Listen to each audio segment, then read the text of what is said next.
नाज़रीन गिरामी अस्सलामु अलैकुम वरहमतुल्लाहि वबरकातुहू। आज की बात ख़ास बात में आप लोगों का इस्तक़बाल है। नाज़रीन गिरामी, मैं अंसार अज़ीज़ नदवी इस वक्त दिन भर से आई हुई कुछ अहम तरीन ख़बरों की तफसीलात लेकर आप लोगों की खिदमत में हाजिर हूँ। तफसीलात में जाने से पहले आप लोगों से जो दरख्वास्त होती है उस पर तवज्जो करने की अपील करूँ। आइए पहली खबर की जाने बढ़ते हैं।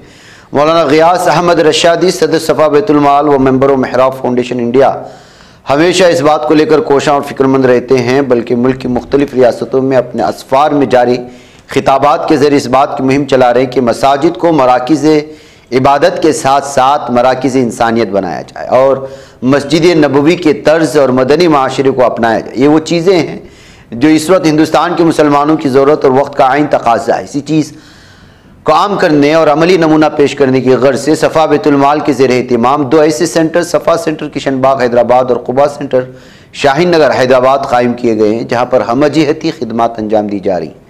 मसलन बीमारों के लिए पेशेंट बेड ऑक्सीजन की फराहमी और दस्तावेज़ात की दुरुस्तगी और नई दस्तावेज़ात की दरख्वास्तें, जिसमें पैन कार्ड, आधार कार्ड, आभा कार्ड, ई श्रम कार्ड और मैरिज सर्टिफिकेट वगैरह शामिल हैं। इस कंप्यूटर क्लासेस, मेहंदी डिज़ाइनिंग और टेलरिंग सेंटर की क्लासेस जारी हैं। अलावाजी सफ़ा क्लिनिक, सफ़ा डेंटल क्लिनिक और आबिदा क्लिनिक के ज़रिए हज़ारों मरीज़ों के मुफ्त तशख़ीस और इलाज मुआलजा किया जा रहा है।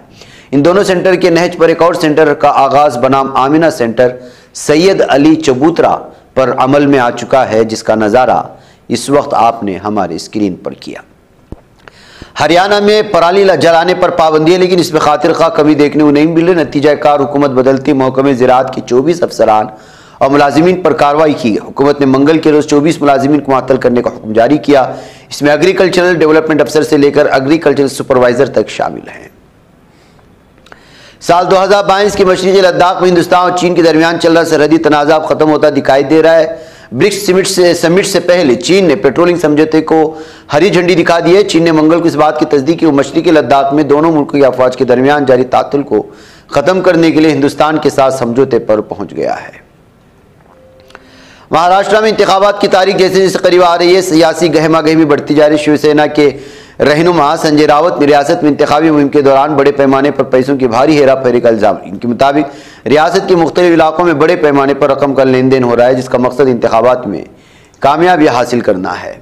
सुप्रीम कोर्ट में आज इलाहाबाद हाई कोर्ट की उस फैसले को चैलेंज देने वाले अर्जियों पर समाअत हुई, जिसमें यूपी मदरसा एजुकेशन बोर्ड एक्ट 2004 को गैर आईनी करार दिया। इस मामले में अदालत उस्मा ने मंगल के रोज सभी फरीक़ैन की दलीलें सुनने के बाद अपना फैसला महफूज रख लिया है।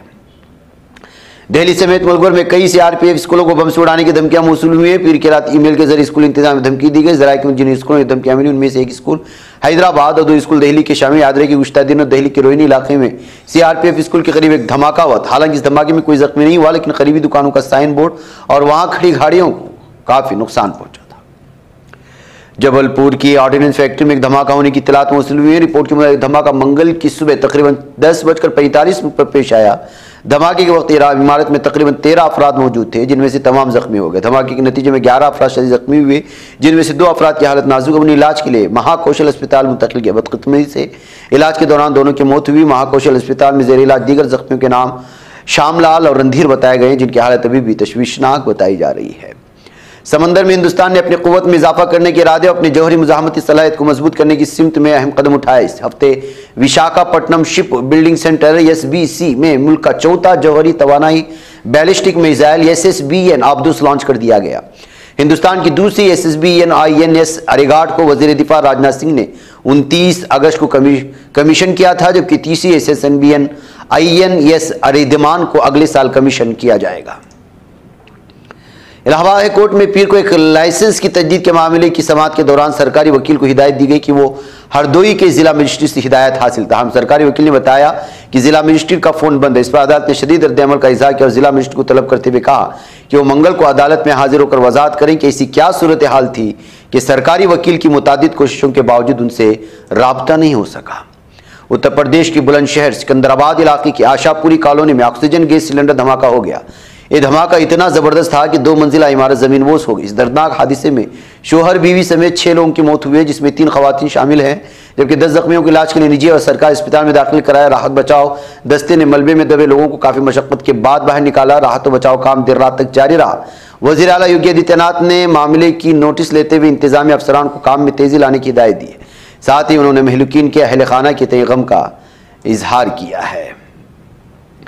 महाराष्ट्र के साबिक वजीर बाबा सिद्दीकी के कत्ल के बाद गैंगस्टर लॉरेंस बिश्नोई एक बार फिर खबरों में है।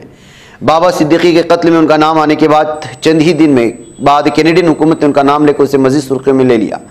इस सब के दरमियान अब क्षत्रिय करनी सेना के कौमी सदर राज शेखावत लॉरेंस बिश्नोई को लेकर बड़ा ऐलान किया है।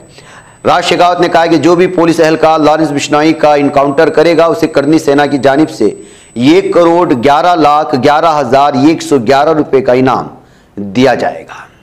जमीयत उलमा हिंद की कानूनी जद्दोजहद में फिर को एक और बड़ी कामयाबी शामिल हो गई है, जब चीफ जस्टिस DY चंद्रचूड़ की सदारत में जस्टिस JP पारदीवाला और जस्टिस मनोज मिश्रा की बेंच ने मुख्तलिफ रियासतों खुसूसन उत्तर प्रदेश हुकूमत की जानिब से मदारिस के खिलाफ जारी करदा तमाम नोटिसों पर रोक लगा दी।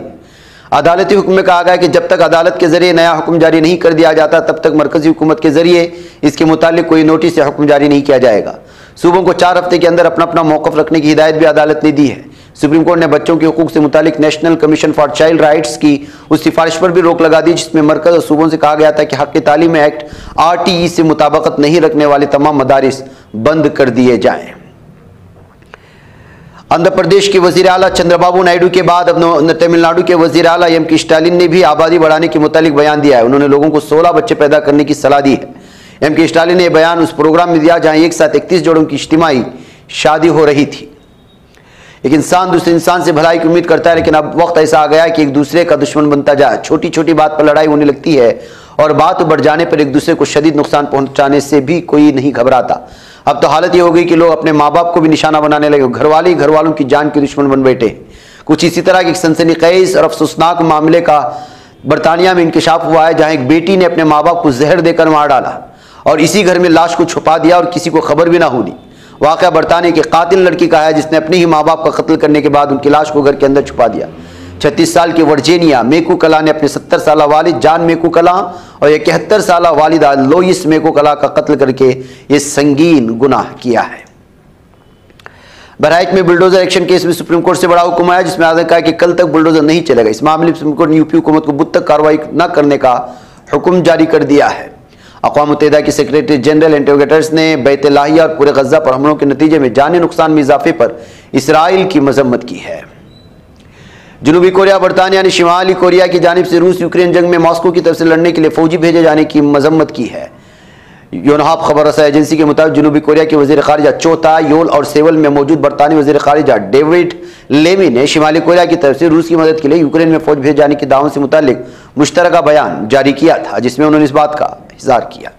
जनूबी मशरक़ी नाइजीरिया में वाक़ अनाम्बरा रियासत में 2 ग्रोहों के दरमियान पुरतशद्दुद वाक़यात में 13 अफराद के हलाक होने की खबरें आ रही हैं। चीन ने इसराइली हमलों की जद में आए मुल्क लबनान के निज़ाम सेहत की मदद के लिए तिब्बी सामान की इमदाद फराहम की है। इसराइली फौज की जानिब से लबनान के दारकुम बेरूत में वाक़ रफ़ी हरीरी सरकारी अस्पताल के नवामिरात के वक्त किए गए हफ़िज़ाई हमले में 13 अफराद के जाँ बहक होने और 57 लोगों के ज़ख्मी होने की खबरें आ रही हैं और इस सब सहूनी दहशतगर्दों की जानिब से हो रहा है। ईरान के वज़ीर ख़ारिजा अब्बास इराक़ची ने कहा कि हमसाया ममालिक ने हमें अपनी ज़मीन की ईरान मुखालिफ इस्तेमाल की इजाज़त न देने की यकीन दहानी करवाई है। अरब लीग ने ऐलान किया कि गज़ा की पट्टी में जालिम इसराइली फौज की तरफ से फ़िलिस्तीनी अवाम के खिलाफ की जाने वाली नस्लकुशी को रोकने के लिए मुस्तक़िल नुमाइंदों की सतह पर आज एक हंगामी इजलास मुनक़्क़िद की जाए। फ़िलिस्तीन की अपील के बाद अरब लीग ने मुस्तक़िल नुमाइंदों की सतह पर हंगामी इजलास मुनक़्क़िद करने का फ़ैसला ले लिया है। हिज़्बुल्लाह ने इसराइल के दारकूम तेल अवीव उसके गर्दनवा पर मीज़ाइल हमला करने का ऐलान किया है। हिज़्बुल्लाह ने जारी करदा तहरीर बयान में कहा कि तेल अवीव के करीब वाक़ इसराइली फौजी इंटेलिजेंस यूनिट 8200 के बेस गलिलोत पर मीज़ाइलों की बौछार की गई है, जिससे बहुत बड़ा नुकसान पहुंचा है। नाज़रीन गिरामी, आज की बात खास बात में इतना। इंशाल्लाह फिर आप लोगों से मुलाकात होगी। मुझे इजाज़त दें। अस्सलामु अलैकुम वरहमतुल्लाहि वबरकातुहू।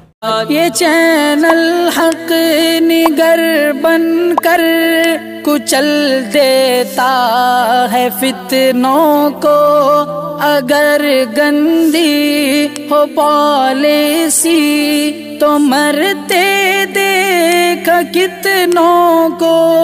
इसी बाजार में बिकते हुए देखा है सपनों को, सभी यकसां है ये पैगाम दो गैरों को अपनों को।